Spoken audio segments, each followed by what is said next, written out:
घुटना, कंधा या कमर, चाहे जैसा हो दर्द, डॉक्टर ऑर्थो आपको देता है दर्द से पूरी आजादी, एक भरपूर जिंदगी।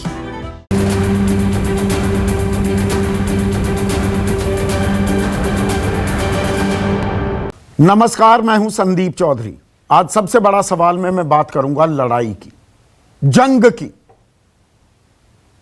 अब आप कहेंगे इसमें नई बात क्या बता रहे हैं, किस बात पर चर्चा कर रहे हैं? लड़ाई तो हम लड़ रहे हैं कोरोना काल के खिलाफ, इस दैत्य राक्षस रूपी वायरस के खिलाफ 1.25 साल से हम जंग लड़ रहे हैं।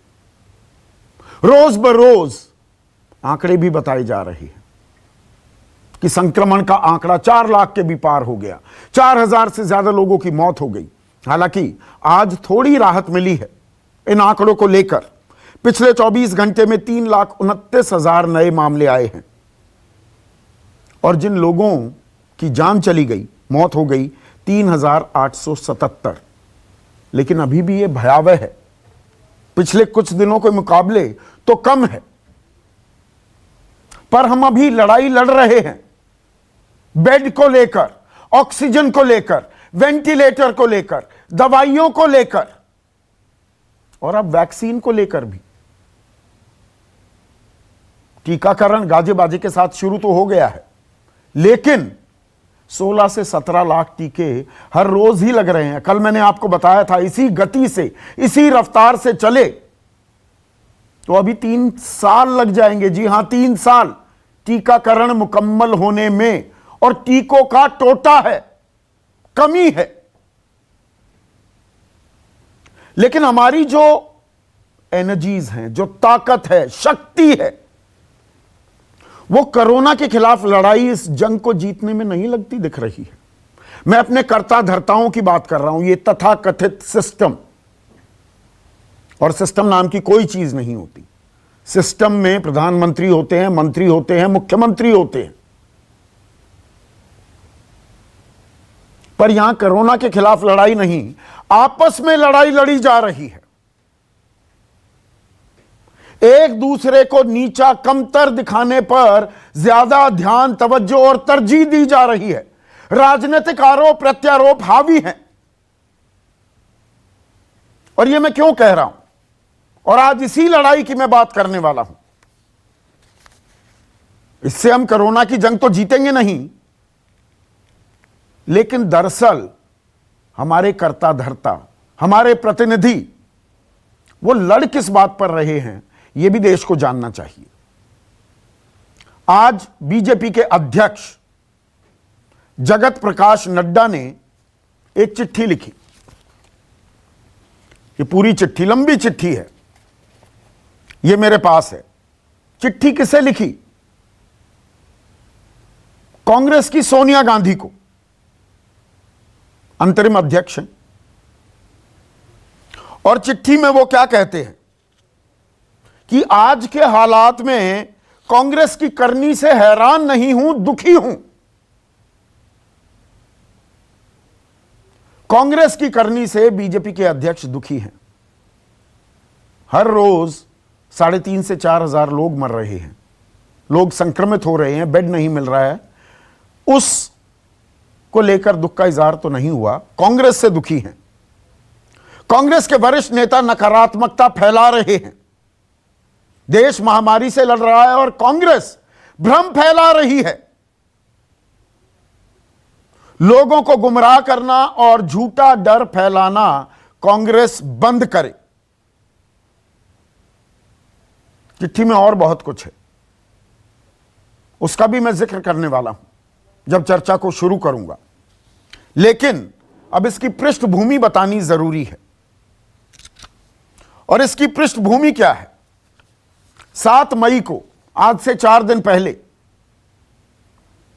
कांग्रेस की वर्किंग कमेटी की एक बैठक हुई थी और सोनिया गांधी ने कहा कि महामारी के दौरान, इस आपातकाल, संक्रमण काल, संकट काल में जो हम जी रहे हैं, सिस्टम फेल नहीं हुआ है, मोदी सरकार फेल हुई है।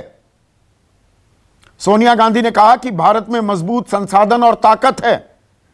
यह सरकार के खिलाफ हमारी लड़ाई नहीं बल्कि कोरोना के खिलाफ लड़ाई है। तो यहां पर चिट्ठी लिख दी गई। ऐसी ही एक चिट्ठी पिछले महीने भी लिखी गई थी, बल्कि 2 चिट्ठियां थी। पहले पूर्व प्रधानमंत्री मनमोहन सिंह ने एक चिट्ठी लिखी सरकार को कि देखिए, अगर देश को बचाना है तो टीकाकरण पर, वैक्सीनेशन पर आपको ध्यान देना होगा, इसका डेटा उपलब्ध कराना होगा। हमने कितनी बुकिंग कराई है, नंबर से काम नहीं चलेगा। हम 130-140 करोड़ के देश हैं, उसमें यह बता देना कि 10-11 करोड़ उस वक्त की फिगर, अब 16 करोड़ 17 करोड़ लोगों को टीका लग चुका है, उससे काम नहीं चलने वाला है। टीकाकरण ही संजीवनी साबित होगी।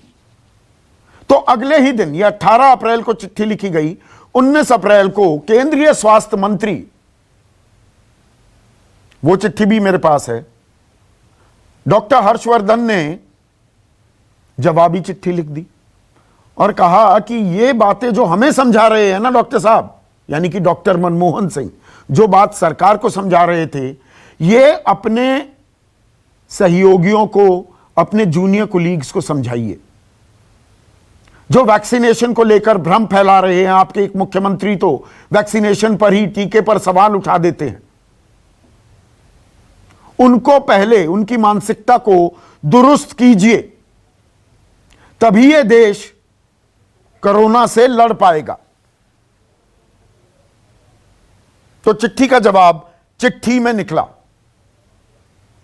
लेकिन अभी भी इन आदान प्रदान में आप पाएंगे कि वैक्सीनेशन का जो टीके का टोटा है उसे कैसे पूरा किया जाए, मुफ्त में मिलेगा या नहीं मिलेगा, राज्यों को अलग दाम, सरकारी अस्पतालों के, निजी अस्पतालों में अलग अलग जो दाम हैं, वो असमंजस जो है, वो कंफ्यूजन जो है, उसे हम दूर करेंगे क्या, या ये चुनावी तैयारी हो रही है? चुनाव को लेकर भी यहां पर आरोप लगाए गए। जेपी नड्डा वो कहते हैं कि देखिए,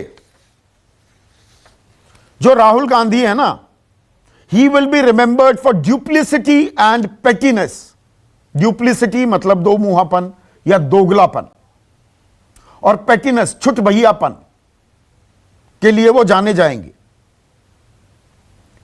काम तो वो करते नहीं हैं, कभी लॉकडाउन को लेकर सवाल उठाते हैं, कभी सरकार के जो दिशा निर्देश होते हैं उनकी अनदेखी करते हैं, और लिखते हैं holding massive election rallies in Kerala causing a spike in covid cases while grandstanding about election rallies elsewhere. कि राहुल गांधी बड़ी बड़ी रैलियां कर रहे थे केरला में और चुनावी रैलियों के खिलाफ भी बोल रहे थे, और सुपर स्प्रेडर का काम किया। जो दिल्ली में भी आंदोलन हो रहे थे, उत्तर भारत का वो जिक्र कर रहे हैं, जाहिर सी बात है वो किसान आंदोलन का जिक्र कर रहे हैं कि वो सुपर स्प्रेडर थे, वहां पर तो समर्थन देते घूम रहे थे राहुल गांधी। लेकिन इस चिट्ठी में पश्चिम बंगाल का जिक्र करना भूल गए जेपी नड्डा। लोकतंत्र का वहां भी मेला बनाया गया, प्रधानमंत्री ने भी 25 रैली की, रैलियां और सभाएं मिलाकर लगभग 70 जगह गृह मंत्री अमित शाह भी गए, और एक आस्था का भी मेला हुआ, कुंभ मेला हरिद्वार में। वो सुपर स्प्रेडर नहीं था क्या? तो ये राजनीति जो है ना, स्ट्रीट लेवल की राजनीति हो रही है राष्ट्रीय पटल पर। और ये तब जबकि सुप्रीम कोर्ट साफ कह चुका है, सुप्रीम कोर्ट का कहना है, कड़ी चेतावनी दी थी ये 30 अप्रैल को, कोरोना से बेहाल लोगों की आवाज ना दबाएं, ऐसी कोशिशें अदालत की अवमानना। बेहाल जो लोग हैं उनकी बातें अगर सामने रखी जा रही हैं, यह आपका मौलिक हक है, यह अधिकार है, यह देश सेवा की जा रही है, यह सुप्रीम कोर्ट कहता है। लेकिन इस मुश्किल वक्त में, और व्यवस्था पर सवाल उठेंगे, पूरी तरह से तो व्यवस्था दुरुस्त नहीं है, तो क्या सवाल भी ना उठाए जाएं? क्या यह किया जाए कि नहीं, मुश्किल वक्त है, यह महामारी है, अभी सब मिलकर लड़ाई लड़ते हैं, कोई मीन मेख नहीं निकालते, कोई बेड की कमी, ऑक्सीजन की कमी, वेंटिलेटर्स की कमी, दवाइयों की कालाबाजारी, इसके बारे में बात बिल्कुल नहीं करते हैं। पहले यह जंग जीतते हैं, उसके बाद आरोप प्रत्यारोप करेंगे। आदर्श दुनिया में यह बहुत अच्छा लगता है, पर जब आप अपनों को खोते हैं तो सवाल जहन में बहुत होते हैं। अब अगर विदेशी पत्रिकाएं, अखबार, न्यूज चैनल्स कुछ सवाल कर दें तो विदेशी षड्यंत्र भी बताया जाता है। भारत की ताल ठोकें, भारत की वाहवाही करें तो गाजे बाजे के साथ उसका प्रचार प्रसार किया जाता है, लेकिन सवाल उठा दिए जाएं तो यह विदेशी षड्यंत्र है। अब 8 मई को एक मेडिकल जर्नल है, दुनिया का सबसे प्रतिष्ठित मेडिकल जर्नल है, द लांसेट, उनके संपादकीय में क्या कहा गया? कहा गया कि प्रधानमंत्री मोदी, उनका ध्यान ट्विटर पर अपनी आलोचना को दबाने पर ज्यादा और कोविड-19 महामारी पर काबू पाने पर कम है। पर यह विदेशी षड्यंत्र है, हमें साथ चलकर लड़ना होगा।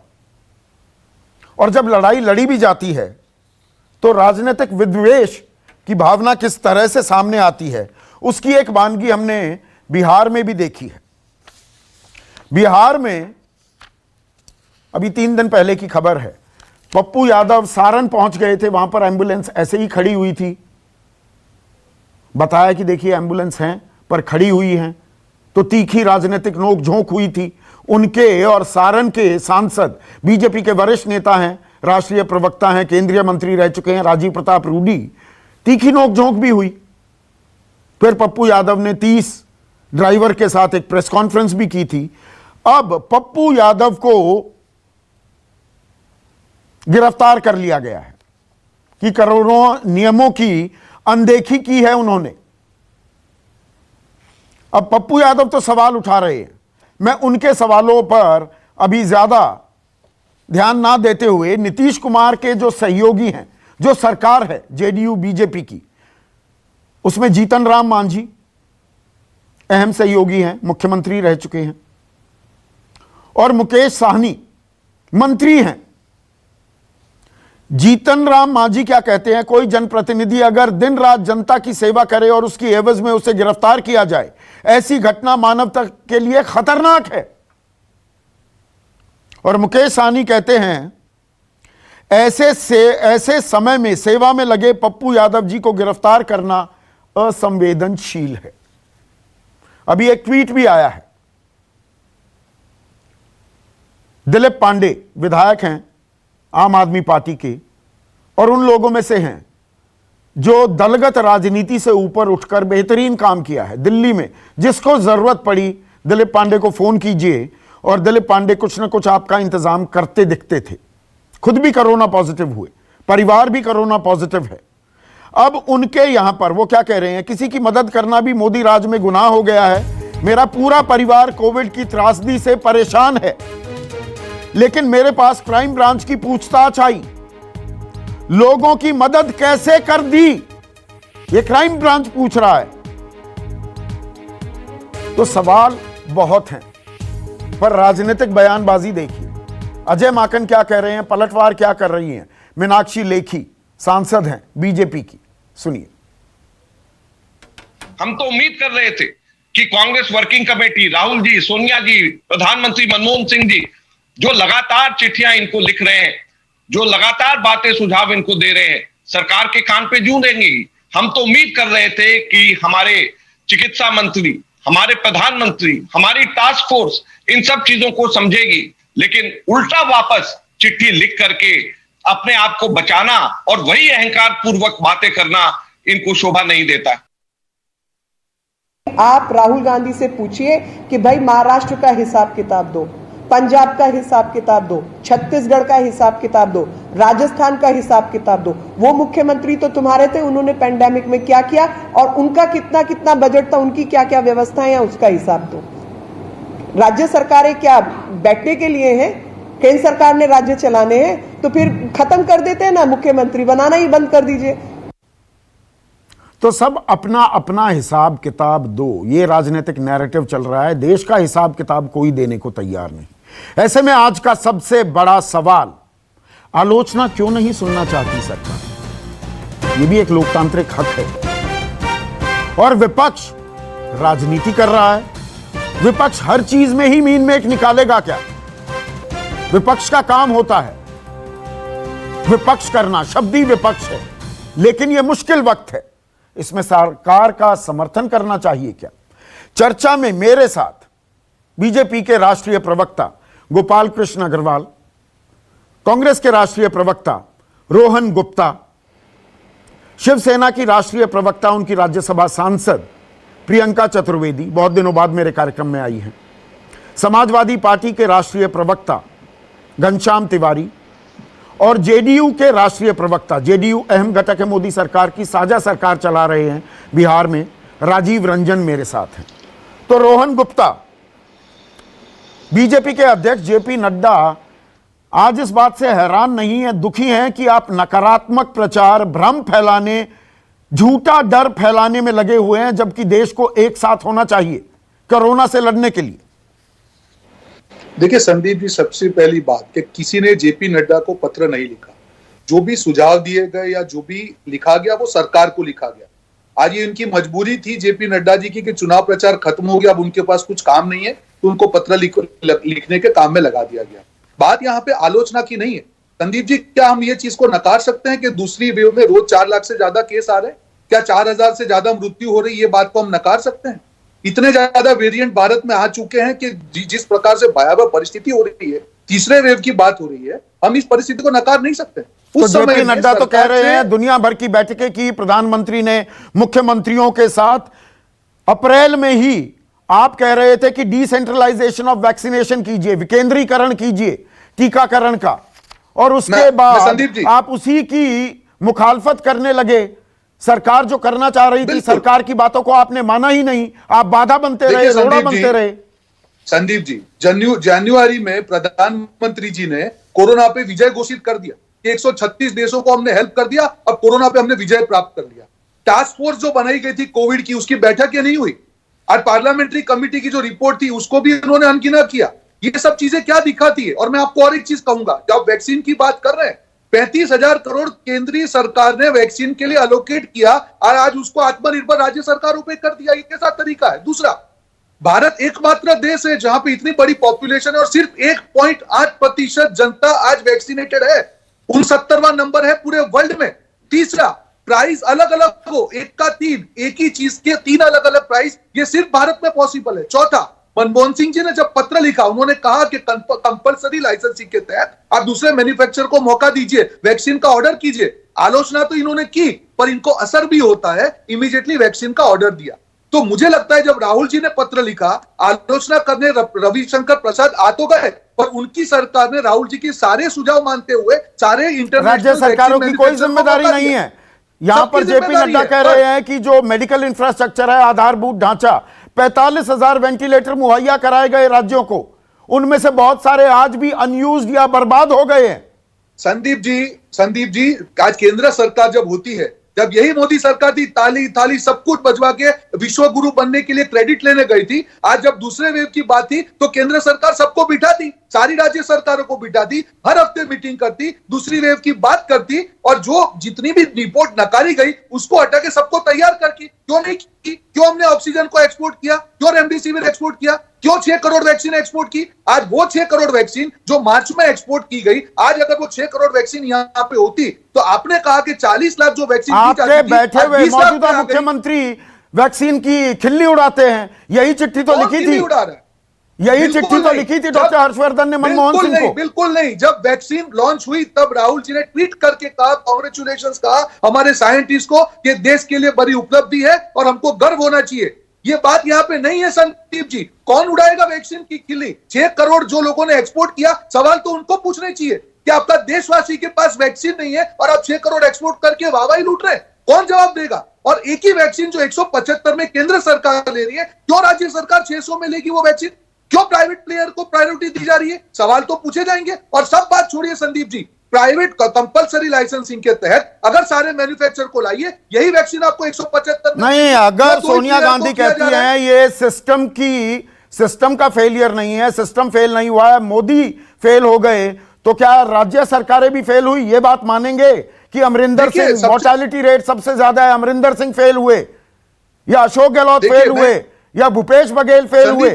संदीप जी, मैंने पहले भी आपके शो पे कई बार कहा, यहां पे बात कांग्रेस बीजेपी की नहीं है, जो भी सरकार में उन सबकी साझा जिम्मेदारी है। मेरा यह कहना है कि जब संघीय ढांचा होता है, ये वही केंद्र सरकार है, जब पहली वेव आई तब ताली थाली डंका बजा के अपने आप को विश्वगुरु साबित किया, एक छवि बनाने का प्रयास किया। आज दूसरी वेव के समय में क्यों अपना पल्ला झाड़ रही है, क्यों दूर भाग रहे हैं? नहीं, पल्ला कौन झाड़ रहा है? देखिए, आपके राजनीतिक द्वंद्व में, एक मिनट प्रियंका चतुर्वेदी, आपके राजनीतिक द्वंद्व से आम आदमी को क्या लेना देना?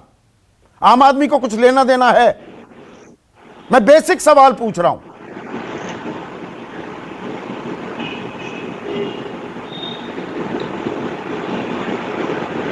प्रियंका, आपको आवाज आ रही है? हाँ, आपको रिपीट करना पड़ेगा। मैंने कहा आम आदमी को आपकी राजनीतिक द्वंद्व से कुछ लेना देना है? इस राजनीतिक लड़ाई से कोरोना की लड़ाई जीत जाएंगे क्या हम, प्रियंका? सबसे पहले मैं कह दूं, बिल्कुल भी जनता के बीच में इस तरीके की राजनीति होना बहुत ही दुर्भाग्यपूर्ण है, और साथ ही साथ ना हम कोरोना से जीत पाएंगे, ना इस तरीके की राजनीति करते करते हमारा देश जीत पाएगा। तो ये बहुत ही दुर्भाग्यपूर्ण है। मैं आपको महाराष्ट्र की बात, क्योंकि मीनाक्षी लेखी जी ने महाराष्ट्र का खास करके नाम लिया, तो मैं उनको बता दूं, हमें तो अब सर्टिफिकेट देने की जरूरत नहीं है। सुप्रीम कोर्ट के जस्टिस चंद्रचूड़ ने क्या कहा है, वो हमारे लिए एक सर्टिफिकेट है। जो वहां के सॉलिसिटर जनरल जो सरकार को रिप्रेजेंट करते हैं, तुषार मेहता जी ने क्या कहा है, वो हमारे लिए सर्टिफिकेट है। जो आज हेल्थ मिनिस्टर की जो प्रेस कॉन्फ्रेंस हुई है, हेल्थ मिनिस्ट्री की प्रेस कॉन्फ्रेंस हुई है, वो हमारे लिए सर्टिफिकेट है। जब कर्नाटका बेंगलुरु में मुंबई मॉडल अपनाता है, तो वो हमारे लिए हमारे काम का मैं कहती हूँ सर्टिफिकेट है। सर्टिफिकेट हमारा राजनीति से नहीं आएगा। मैंने हेल्थ मिनिस्टर को अगर जवाब देती पत्र लिखती हूँ, as a member of parliament of the Rajya Sabha, मेरी जिम्मेदारी बनती है कि अगर इंडियन एपिडेमिक एक्ट बना हुआ है और इंडियन एपिडेमिक एक्ट के अंतर्गत सारी जिम्मेदारी केंद्र सरकार के पास है, तो मैं उनको अवगत कराऊं कहां कहां उनकी कमियां हैं। आज अगर श्रीमती सोनिया गांधी जी वहां सरकार को लिखती है, तो as a member of parliament of Raebareli उनकी जिम्मेदारी बनती है कि जनता के सामने और इंडियन एपिडेमिक एक्ट के अंतर्गत केंद्र सरकार को अवगत कराएं। इस तरीके की बयानबाजी पलटवार में आना बहुत ही, मैं कहती हूं कि एक गलत संदेश भेजता है, और फिर से दिखाता है कि ये जो सरकार है वो सिर्फ परसेप्शन पे बनी है, झूठ के पुलिंदे बना बना कर बनी है, और आज जनता के बीच में उनके पास कोई जवाबदेही नहीं है। तो विपक्ष को बार बार आकर इस तरीके की राजनीतिक हथकंडे अपनाकर इस तरीके की जवाब दे रही है, तो जो कि उनकी पर ये बात जेपी नड्डा से पहले गृह मंत्री अमित शाह भी कह चुके हैं कि सवाल उठाए जा रहे थे पश्चिम बंगाल की चुनावी रैलियों को लेकर। सबसे ज्यादा संक्रमण महाराष्ट्र में फैला, मोर्टालिटी रेट पंजाब में ज्यादा था, असमंजस ज्यादा, सीधा जेपी नड्डा कह रहे हैं, असमंजस ज्यादा विपक्षी राज्यों के मुख्यमंत्रियों ने फैलाया है, जबकि प्रधानमंत्री लगातार उनके साथ बैठकें कर रहे थे, उनको दिशा निर्देश जारी कर रहे थे। मार्च में कहा गया कि अभी संक्रमण हटा नहीं है, अभी खतरा टला नहीं है। जी बिल्कुल भी गलत है, बिल्कुल गलत मैसेज जाता है, झूठ बोला जाता है, बहुत ही दुर्भाग्यपूर्ण है। अगर केंद्र सरकार बार बार सारे राज्यों से बात कर रही थी, तो ऐसा क्यों नहीं है? आप मुझे कोई भी एक लेटर दिखा दीजिए, सब कुछ पीआईबी के वेबसाइट पे है, जहां पे उन्होंने कहा होगा सेकेंड वेव आनी है और second wave can be larger than the first wave. और ये सिर्फ हम ही नहीं कह रहे, डेटा कहता है, एक्सपर्ट्स कहते हैं, और हमारा इतिहास दिखाता है कि फर्स्ट वेव से ज्यादा सेकेंड वेव होती है। तो उसके चलते हेल्थ मिनिस्ट्री ने क्या इलेक्शन कमीशन को ये अवगत कराया कि सेकेंड वेव आ रही है, आप इस तरीके के इलेक्शंस ना करिए, इलेक्शंस करें तो लोग ही करिए। क्या उन्होंने, हमारे खुद के प्रधानमंत्री ने कहा कि अभी जो सारे जो रिलीजियस कॉन्ग्रेगेशंस है उस पर पाबंदी लगाइए और हम सब अपने कंट्रोल में, नियंत्रण में रहकर इस काम को करें? नहीं हुआ है, कहीं भी नहीं हुआ है। और दूसरी बात, मैं यहाँ पे राजनीति नहीं लाना चाहती हूँ, क्योंकि खुद हमारे राज्य के मुख्यमंत्री बार बार कहते हैं अभी जनता के लिए हम लड़ाई लड़ रहे हैं, हमें राजनीति से कोई लेना देना नहीं है। तो हम सबको राजनीति से लेना देना लगता है, ये जनता की लड़ाई कहाँ है? ये तो आपकी आपसी लड़ाई है। नहीं, जनता की लड़ाई क्यों नहीं है? अगर मैं ऑक्सीजन के लिए महाराष्ट्र की जनता के लिए लड़ाई कर रही हूं तो किसकी लड़ाई है? अगर मैं रेमडेसिविर के लिए लड़ाई लड़ रही हूं तो किसकी लड़ाई है? अगर मैं कह रही हूं, बार बार केंद्र सरकार को अवगत करा रही हूं कि हमारे पास वैक्सीन नहीं है और हमें जनता को वैक्सीनेट करना है, तो उसकी किसकी लड़ाई हुई? बार बार राजनीतिक बयानबाजी केंद्र सरकार से आना उनका मानसिक दिवालियापन आप मीन मेक निकालते हैं जी। गुजरात से ज्यादा हमारी जनसंख्या है, गुजरात को इतने टीके दे दिए, हमें कम टीके दिए हैं। अरे देखिए, ऐसा है ना चौधरी जी कि अगर 12 करोड़ हमारे महाराष्ट्र की जनता है, हमने टेस्टिंग ट्रांसपेरेंट की है, हमने मोर्टेलिटी रेट हो, हमारे केसेस हो, हमारी टेस्टिंग हाईएस्ट हो, सब जनता के बीच में किया है। कोई भी जर्नलिस्ट गुजरात की तरह बार बार ये नहीं बता रहा है कि क्रेमेटोरियम में ज्यादा डेथ्स हो रही हैं और रिकॉर्ड कम हो रही हैं। महाराष्ट्र का ट्रांसपेरेंट डेटा रहा है और उसी के चलते हमने अगर केंद्र के पास जाकर कहा है सबसे ज्यादा केस लोड है, हमें बिल्कुल कहने को हमें झिझक नहीं हो रही है। हाँ, हमारा केस लोड है क्योंकि हम लोग ट्रांसपेरेंट टेस्टिंग कर रहे हैं, तो हमें वैक्सीन दीजिए, क्योंकि मुझे एक चीज बताइए प्रियंका, आखिरी सवाल, कवरेज होना जरूरी है। हाँ, आखिरी सवाल आपसे, क्योंकि आपको अभी कहीं और भी जाना है। ये साइलोज जो होता है ना, मतलब एक रेलगाड़ी है क्या ये 28 डब्बों की, अलग अलग कंपार्टमेंट हैं, हर कोई अपनी लड़ाई लड़ रहा है, साइलोज में लड़ाई लड़ेंगे हम? नहीं नहीं, बिल्कुल भी नहीं चौधरी जी। यही तो देश का दुर्भाग्य है कि साइलोज होना ही नहीं चाहिए था। और ये साइलोज क्यों बने?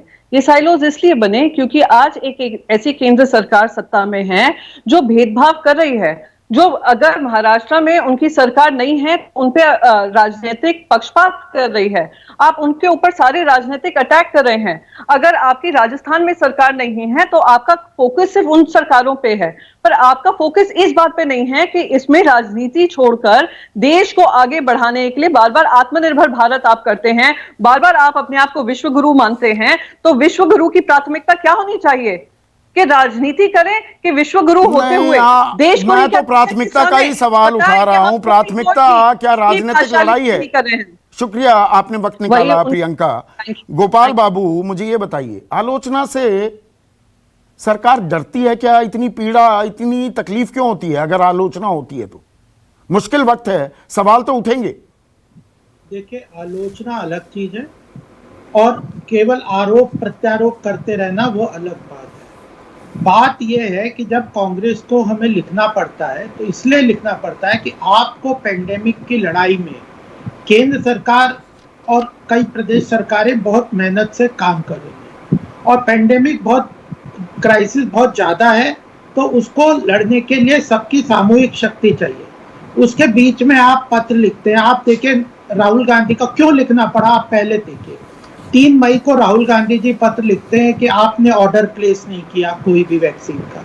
28 अप्रैल को किया था सरकार ने ऑर्डर प्लेस किया। 28 अप्रैल को सेकंड ऑर्डर 26 करोड़ का टोटल वैक्सीन का ऑर्डर प्लेस किया था केंद्र सरकार ने। 11 करोड़ कोविडशील्ड को और 5 करोड़ इसको कोवैक्सीन को 28 अप्रैल को पेमेंट 28 अप्रैल को किया। हाँ, और 3 मई को राहुल गांधी चिट्ठी लिखते हैं। आप अभी 28 अप्रैल को क्यों किया ये बात करके अलग बात करने में नहीं, मैं उसमें जा नहीं रहा हूं। हाँ, आगे चलिए, अभी तो बहुत 3 मई को राहुल गांधी ये पत्र लिखते हैं, तो क्या ये गलत बात नहीं है?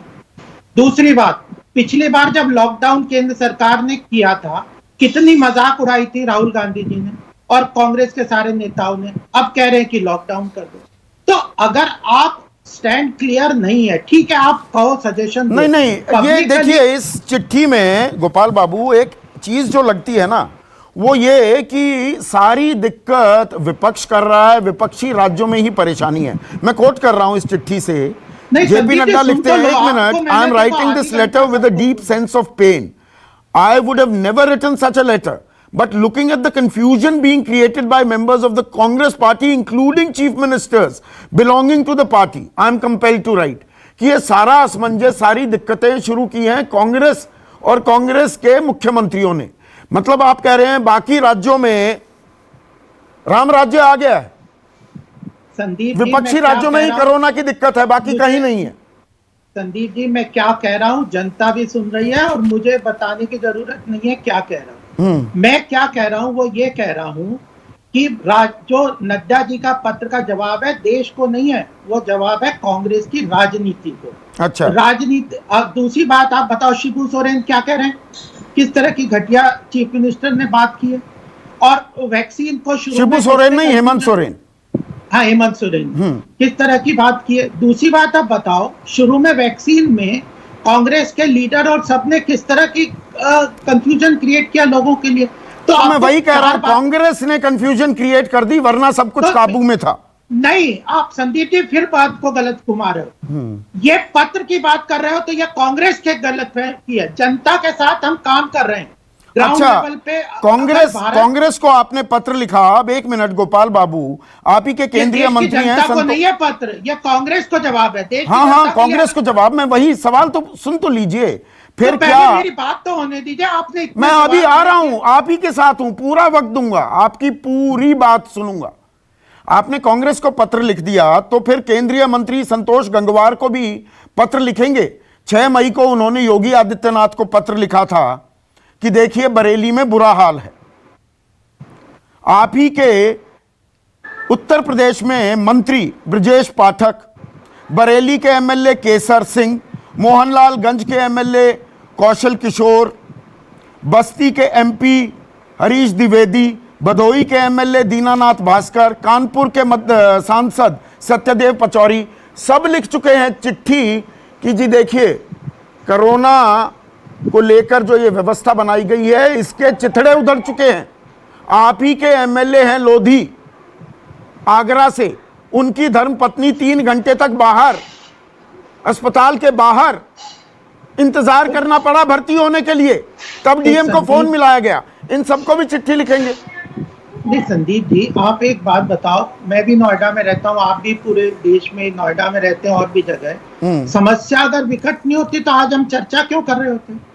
अगर हॉस्पिटल की कमी नहीं होती, ऑक्सीजन की अवेलेबिलिटी का डिस्ट्रीब्यूशन का प्रॉब्लम नहीं होता, वैक्सीनेशन में कुछ कंस्ट्रेंट नहीं होते, ऑक्सीजन कॉन्सेंट्रेटर की प्रॉब्लम नहीं होती, दवाइयों की प्रॉब्लम नहीं होती, तो आज ये सब बात करने की जरूरत क्या है? बात यह है कि कौन प्रॉब्लम्स तो हम भी बताते हैं, जो जहां पे इम्प्लीमेंटेशन में जहां जो समस्याओं में गैप्स है उसको पॉइंट आउट करेंगे तो वह उसको इम्प्लीमेंट करके ठीक करेंगे। अगर किसी ने भारतीय जनता पार्टी के नेता को पास भी दिक्कत है तो यह इसका मतलब नहीं है कि भारतीय जनता पार्टी के किसी नेता को कोई दिक्कत नहीं है। मुझे भी दिक्कत है, आपको भी। सवाल उठते हैं तो डुप्लिसिटी और पेटीनेस शब्द इस्तेमाल करते हैं कि केरल में बड़ी बड़ी रैलियां कर रहे थे, तो प्रधानमंत्री गृह मंत्री भी तो रैलियां कर रहे थे पश्चिम बंगाल में, तो उसके लिए तो मतलब कोरोना फैलाने के लिए केरल की रैलियां तो जिम्मेदार हैं, पश्चिम बंगाल की नहीं। क्यों? ऐसी किसने कहा लिखा है? नहीं, यहाँ पे क्योंकि जिक्र नहीं है पश्चिम बंगाल का। और पेटीनेस और डुप्लिसिटी शब्द, दोगलापन और छुटभैयापन, ये शब्द का इस्तेमाल है। मैं डुप्लिसिटी बता रहा हूं, आप इनसे रोहन गुप्ता जी से पूछ लीजिए वैक्सीन पे शुरू में इनका क्या स्टैंड था। नहीं, इसी में एग्जांपल दिया है, मैं उसी पैरा से पढ़ रहा हूं। हाँ, कि ये while grand standing about election rallies elsewhere, खुद बड़ी बड़ी रैलियां कर रहे थे। तो मैं बता देता हूं, बिहार इलेक्शन में हम गए थे, इलेक्शन कमीशन ने मीटिंग बनाई थी, तब इनके कांग्रेस के साथी जो आरजेडी के, उनकी रैलियां बहुत बड़ी बड़ी हो रही थी, लोगों के भीड़ अपार आ रही थी। इन्होंने कहा कि हम जीतेंगे, हमारे को ये रैलियां करने दो। भाजपा अकेली पार्टी थी जिसने कहा कि तो मतलब समाज में सभी नंगे हैं।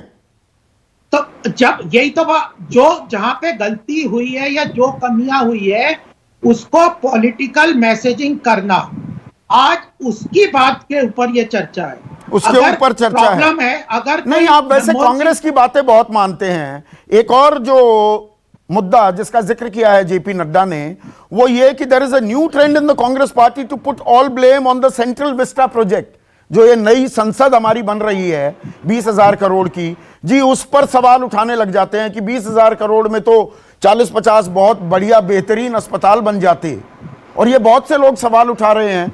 तो जेपी नड्डा कहते हैं कि अरे कांग्रेस ये भूल गई कि नई संसद की मांग तो यूपीए के समय की है। नहीं तो उस वक्त की स्पीकर मीरा कुमार ने भी उठाई थी। डेटा में एक प्रॉब्लम होती है संदीप जी। हाँ। संदीप जी, एक अगर आप कहते हो कि आज 17 करोड़ से ऊपर वैक्सीन लग गए और 114 दिन में फास्टेस्ट भारत ने लगाया, तो मनमोहन सिंह बताते हैं कि नंबर एब्सोल्यूट नंबर। नहीं, मेरा सवाल ये था कि नई संसद बनाने का प्रस्ताव कांग्रेस का था, उन्होंने भी ये बात रखी थी, इसीलिए बना रहे हैं नई संसद। नहीं, रुक नहीं सकती थी इस कोरोना काल में। देखिए संदीप जी, क्या कारण है एडमिनिस्ट्रेटिवली इंफ्रास्ट्रक्चर इतना पुअर हो गया है और उसको डिसीजन ले, तो भारत के सारे काम रुक गए क्या?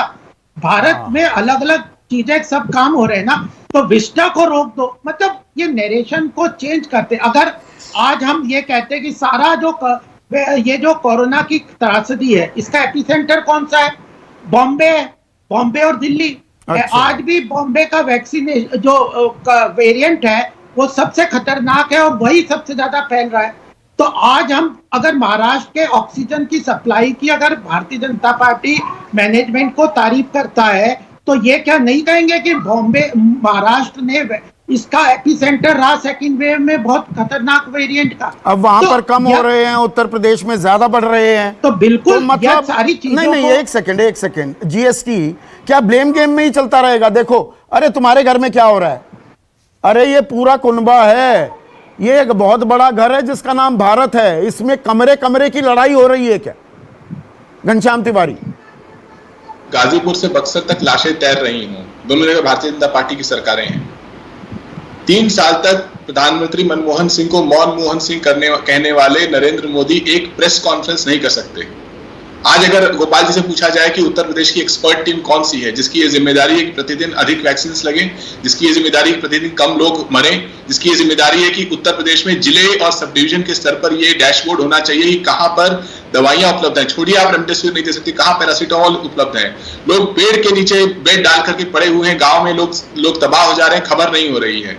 आप पिछले 1 महीने का आंकड़ा देखिए, प्रतिदिन उत्तर प्रदेश के नंबर ऑफ एक्टिव केसेस और number of fresh cases Delhi से ज्यादा है, लेकिन प्रतिदिन उत्तर प्रदेश में मौत का आंकड़ा जीएसटी एक होते हैं राजनीतिक आरोप, सिर्फ मीन में एक निकालना, एक होती है कंस्ट्रक्टिव क्रिटिसिज्म।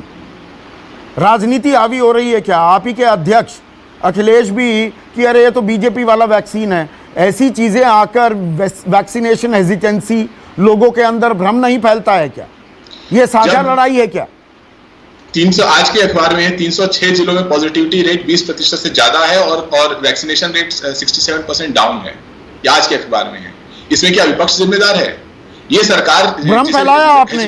हेजिटेंसी, जिसे हेजिटेंसी कह रही है, वो वैक्सीन की उपलब्धता नहीं है। आप कोविड पे जाके देखिए, लोग लिख रहे हैं ये भ्रम। जब आप 1 मई से इतने धूमधाम से वैक्सीनेशन 18 से 44 साल के लिए लॉन्च कर रहे थे और स्टेट आफ्टर स्टेट कह रहे हैं, मुख्यमंत्री कह रहे हैं, जब से ये आपदा भारी पड़ी है, प्रतिदिन भारतीय जनता पार्टी के नेता या तो अन्य राज्यों के मुख्यमंत्रियों से लड़ रहे हैं, इनके अपने मुख्यमंत्री नदारद हैं। आपने देखा है आदित्यनाथ को सवाल करते हुए, सवाल का जवाब देते हुए कि क्यों जिले डैशबोर्ड नहीं है, हर जिले में कौन किसकी जिम्मेदारी है। मैंने तमाम सांसदों और विधायकों, मंत्रियों के नाम गिनवा दिए जो चिट्ठियां लिख रहे हैं। एक आखिरी बात बोलूंगा। हाँ। जेपी नड्डा स्वयं स्वास्थ्य मंत्री रह चुके हैं। आप एक चिट्ठी दिखाइए जहां पे बतौर स्वास्थ्य मंत्री रहे हुए जेपी नड्डा ने कोरोना क्राइसिस में कोई भी सकारात्मक सुझाव दिया हो। इस सरकार के स्वयं के मंत्री या पूर्व मुख्यमंत्री तो सुझाव दे नहीं रहे, क्योंकि सरकार में कोई सुझाव मांग नहीं रहा है। हमने मंच बनाया है तमाम सांसदों को जोड़ करके, जिसमें हम बेड, ऑक्सीजन, अनेक व्यवस्थाएं करने का प्रयास कर रहे हैं, लेकिन इस सरकार में किसी ने सुझाव मांगा है? गोपाल अग्रवाल से किसी ने सुझाव मांगा है? यह किसी भी सुझाव कमेटी का हिस्सा है? मीडिया के मंचों पर चर्चा हुई है? आज का करामा देखिए सरकार की, इसके सारे मंत्री बैठ करके डेली गार्डियन का एक ट्वीट जो है सब लोग रिट्वीट कर रहे हैं। गोपाल जी ने भी रिट्वीट किया है। क्यों? क्योंकि प्रधानमंत्री की इमेज बचानी है। ऐसे प्रधानमंत्री जो कुर्सी के पीछे छुपे हुए हैं, प्रेस कॉन्फ्रेंस नहीं करते, जिम्मेदारी नहीं ले रहे, मुख्यमंत्रियों से लड़ रहे हैं, उनकी इमेज बचाने के लिए सारे मंत्री सामने आ जाते हैं। जेपी नड्डा पूर्व स्वास्थ्य मंत्री रह चुके हैं, एक सकारात्मक सुझाव नहीं दे सकते और केवल राजनीतिक कलाबाजी करने के लिए आते हैं। नहीं, राजनीति तो सब कर रहे हैं। राजीव रंजन पर एक जो अहम बात कही जीएसटी ने, सुझाव मांगने का वक्त है या लानत मलानत करने का वक्त है?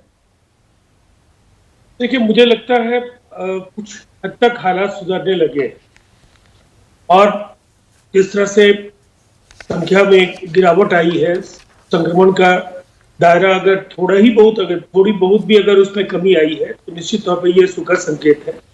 वैक्सीन के उत्पादन को लेकर अब जो कोशिशें हैं उसमें स्पुतनिक ने भी करीब 15 लाख डोजेज बिहार देश को भेजा है और वो आगे कमियां उजागर नहीं होनी चाहिए क्या? आलोचना से घबराती है क्या सरकार? घबरा रही है? मैं तो बराबर कहता हूं कि स्वस्थ विमर्श होना ही चाहिए, लेकिन अगर आप देखें जनवरी से टीकाकरण शुरू हुआ और इस वैक्सीनेशन के शुरुआती महीनों में जो टीकाकरण की गति है वो काफी धीमी रही। उसकी वजह क्या थी? अब और धीमी हो गई है। 40 लाख टीके जहां लग रहे थे 16 लाख लगने लगे हैं अब सिर्फ। अब तो दूसरी परेशानी है, हम लोग खुद परेशानी झेल रहे हैं, इसलिए कि जो हमारे यहाँ 84 लाख टीके आए, 80 लाख डोज हम लोगों ने खर्च कर दिए, 4 लाख डोज हम लोगों के पास बचे हैं। 18 से 44 साल के लिए हम लोगों ने 1 करोड़ टीकों की मांग की है। हम लोगों ने 15 लाख टीके की राशि जमा की है, 3.5 लाख डोज केवल मिल पाए हैं। निश्चित तौर पर कठिनाइयां हैं, लेकिन इन कठिनाइयों के लिए जिस तरह का शोरगुल और जिस तरह का स्यापा बरपाने की कोशिश हो रही है, उससे कहीं ना स्यापा बरपाने की बात कर रहे हैं।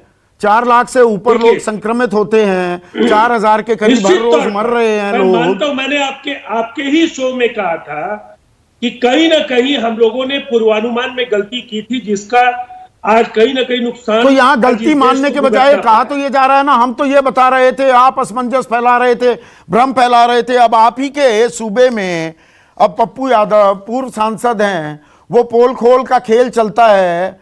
वो कहते हैं एम्बुलेंस की कमी है उनकी, और राजीव प्रताप रूडी में नोकझोंक होती है और उन्हें गिरफ्तार कर लिया जाता है कि जी कोरोना के प्रोटोकॉल को तोड़ रहे हैं। मुझे थोड़ा वक्त दीजिएगा। ये एक ऐसा सवाल है जिस पर एक लोकप्रिय राजनेता को जानबूझ करके खलनायक बनाने की कोशिश हुई। मैं राजीव प्रताप रूडी को कम से कम 35 वर्षों से व्यक्तिगत तौर पर जानता, और जिस समय वो पहली बार एमएलए हुए थे उसके 5 साल पहले से उनकी पहचान स्वयंसेवी संस्थाओं की मदद से विकास कार्य करने वाले एक राजनेता। नहीं, मेरा सवाल यह है कि पप्पू यादव को गिरफ्तार क्यों किया गया? राजनीतिक विद्वेष की आवाज दबानी है, कोई सवाल पूछेगा तो उसे गिरफ्तार कर लो। कांग्रेस और भाजपा को काफी वक्त दिया है, मुझे पूरा वक्त दूंगा मैं आपको, 30 सेकंड दे दी। हाँ, राजीव प्रताप रूडी इस देश में सबसे ज्यादा एम्बुलेंस किसी भी निर्वाचन क्षेत्र में देने वाले सांसद है। 50 एम्बुलेंसेज उनके हैं, जिसमें 30 पंचायतों को दिए हैं उन्होंने और 20 अन्य संस्थाओं को उन्होंने। जो कुछ वहां एम्बुलेंसेज लगे थे वो निश्चित तौर पर कोरोना काल में ड्राइवर्स की कमी की वजह से लगे, लेकिन जिस तरह से इस पूरे प्रकरण को राजनीति का विषय बनाया गया, उन्होंने जिलाधिकारी को भी पत्र लिखा और अपने स्तर पर वो प्रयास भी कर रहे हैं। उनकी अच्छाइयां, उनकी खूबियां तो आप गिरफ्तार कर लेंगे।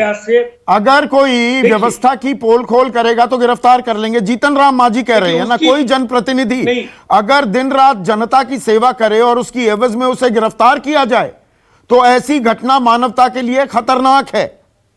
आप ही के मंत्री मुकेश साहनी वो कहते हैं ऐसे समय में सेवा में लगे पप्पू यादव जी को गिरफ्तार करना असंवेदनशील है।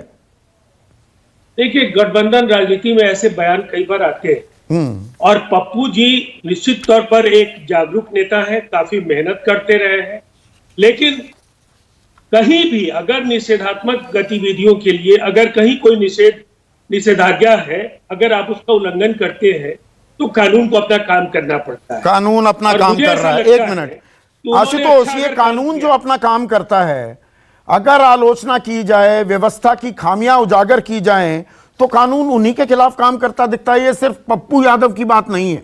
अब मैं दायरे को और बढ़ाना चाहूंगा। सोशल मीडिया पर सुप्रीम कोर्ट कह रहा है, सख्ती दिखा रहा है, कोरोना से बेहाल लोगों की आवाज दबाएं ना दबाएं, ऐसी कोशिशें अदालत की अवमानना है। लेकिन धड़ाधड़ ऐसे लोग जेल में जा रहे हैं ना कि जी सवाल क्यों उठा दिए? देखिए संदीप, मुझे लगता है कि हमारे सत्ता पक्ष के जो तमाम इस वक्त नेता प्रवक्ता बैठे हुए हैं, उनकी आदत लोकतंत्र में सांस लेने की है नहीं।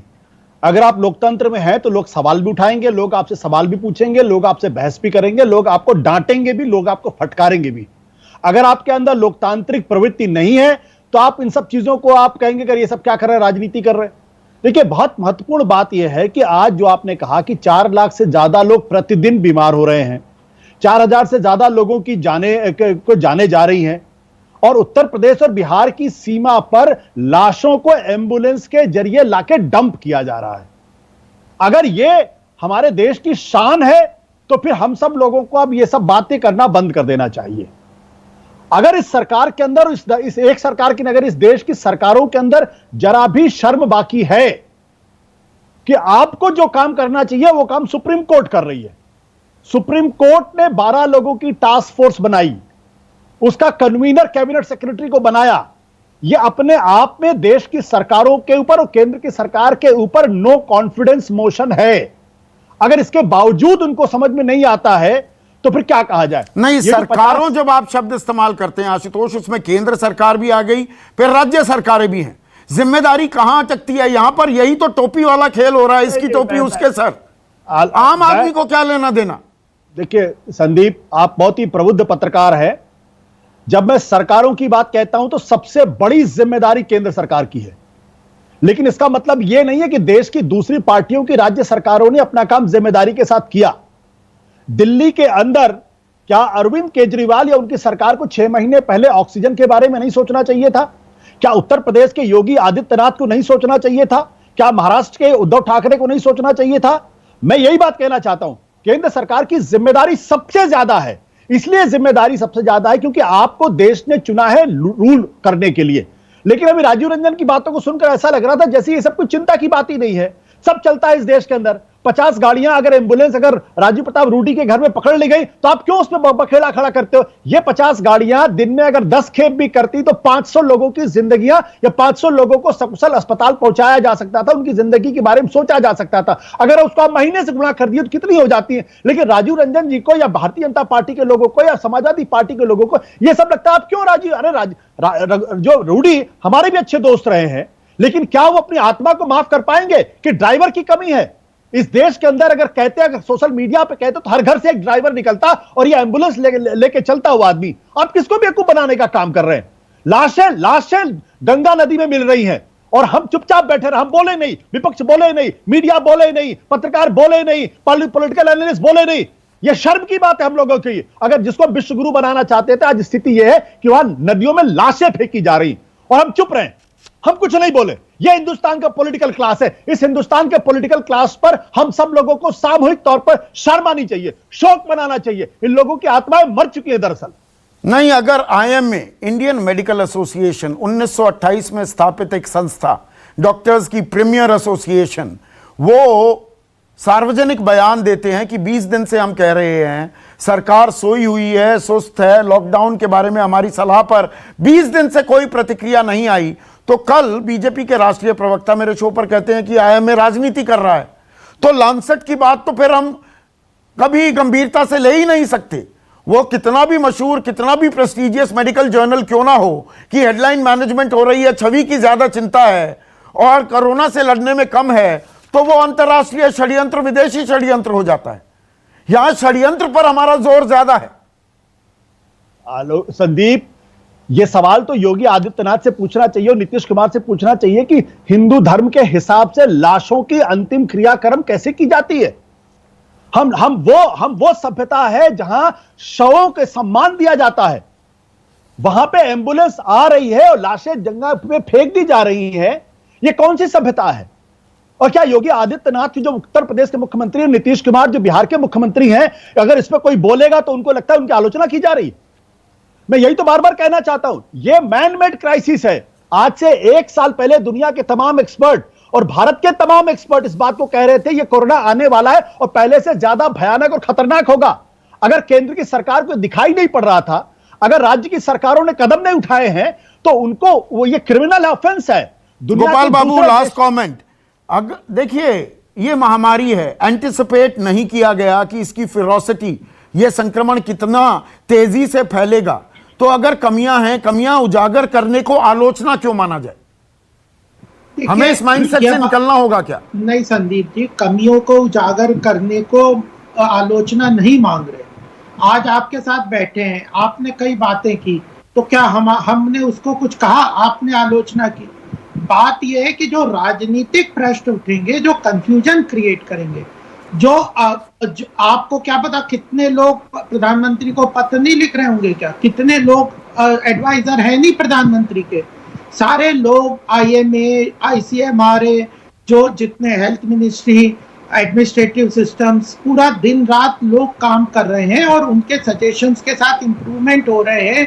टेक्नोलॉजिकल लोग साथ में हैं, सरकार अपना काम कर रही है। त्रासदी बहुत बड़ी है, क्राइसिस बहुत मेजर, जो एक्सपेक्टेशन से बड़ा था, तो उसको काम कर रहे हैं, उसको कोई आलोचना नहीं मांग रहे। लेकिन अगर उस आलोचना में राजनीतिकरण करके कंफ्यूजन क्रिएट करें जनता के माइंड में, बात यह है कि कांग्रेस जो कर रही है वो जनता के माइंड में, केवल ये राहुल गांधी और कुछ लीडर्स उनके कह रहे हैं कि वह आपने धूल को चटा दी, 50 सीटों पर सिमटी हुई है और सारी कंफ्यूजन कांग्रेस ने क्रिएट कर दी। आपकी इतना बड़ा संगठन, 21 करोड़ आपके लोग हैं, सबसे बड़ी पार्टी है दुनिया की बीजेपी। संदीप जी, दो चीजें हैं, जो कंस्ट्रेंट है सरकार के उसको भी हम मान रहे हैं, हाँ। उसको हटाने की भी कोशिश कर रहे हैं। जैसे ऑक्सीजन का सुप्रीम कोर्ट ने सजेशन दिया तो उसको बहुत चीजों को सरकार ने पूरा किया। नहीं, आपने ये अहम बात कही, अब वक्त पूरा हो गया है गोपाल बाबू, आपने 10 सेकंड, हाँ, पूरी करिए बात, पूरी करिए। अगर supreme court administrative executive decision में घुसेगा तो सरकार ने कहा ना कि भाई मैनेजमेंट एडमिनिस्ट्रेटिव वर्क है, उसे हमें करने दीजिए। अब आप सुप्रीम कोर्ट एक कमेटी बिठा दे और वो एकदम पूरे देश की ऑक्सीजन की सिस्टम को ठीक कर देगा क्या? नहीं, आपने पर एक जो अहम बात कही ना गोपाल बाबू कि देखिए कमियां हैं, सुझाव आने चाहिए, वो दुरुस्त किए जाने चाहिए। ये राजनीति खेलने से, इस राजनीतिक लड़ाई से, जो मैंने शुरुआत में कहा, कोरोना की लड़ाई हम नहीं जीत पाएंगे। और एक वो मशहूर दुआ है ना, ये हमारी सरकार को उसका संज्ञान लेना चाहिए। निंदक नेड़े राखिए, निंदक नेड़े राखिए, नैया पार हो जाएगी क्या? सबकी सलाह लेनी चाहिए, कंस्ट्रक्टिव क्रिटिसिज्म पर भी ध्यान देना चाहिए। नमस्कार। खास जड़ी बूटियों से बना पेट सफा आयुर्वेदिक चूर्ण आज ही ले आएं। पेट सफा पहली रात से ही असर दिखाता है और इसकी आदत भी नहीं पड़ती। पेट सफा, हर रोग दफा।